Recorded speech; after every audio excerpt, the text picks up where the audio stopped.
வணக்கம். Hitech news TV செய்திகள்.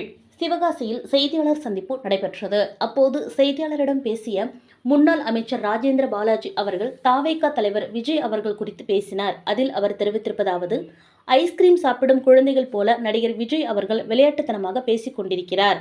அவர் பேசும் வார்த்தைகளில் நிறைய விளையாட்டுத்தனம் உள்ளது.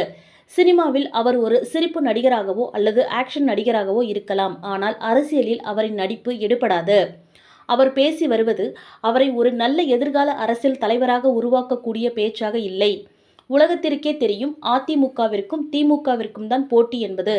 தேர்தல் களத்தில் இருக்கக்கூடியது அதிமுக மற்றும் திமுக மட்டும்தான். ஒன்று எடப்பாடி பழனிசாமி தலைமையிலான அதிமுக, மற்றொன்று ஸ்டாலின் அவர்கள் தலைமையிலான திமுக. இதில் தேர்தலில் வெற்றி பெறப் போவது யார் என்பது பேசும் பொருள். இதில் அதிமுக தான் வெல்லும் என்பது 100% மக்களின் கருத்து. தமிழக வெற்றிக்கழக வேட்பாளர்களின் 234 பேர்களில் ஒரு சிலரை தவிர மற்ற அனைவரும் பின்னடைவை சந்திப்பர். நடிகர் விஜய் அவர்கள் 2 தொகுதிகளில் போட்டியிடுவது அவருக்கே தன்னம்பிக்கை இல்லாததை காட்டுகிறது. களத்தில் எடப்பாடி பழனிசாமி தலைமையில் அதிமுக கூட்டணி கட்சிகளுடன் ஒருங்கிணைந்து பலமாக உள்ளது. மிகப்பெரிய சக்தியாக அரசியல் வானில் துருவ நட்சத்திரமாக எடப்பாடி பழனிசாமி அவர்கள் ஜொலிக்கிறார்.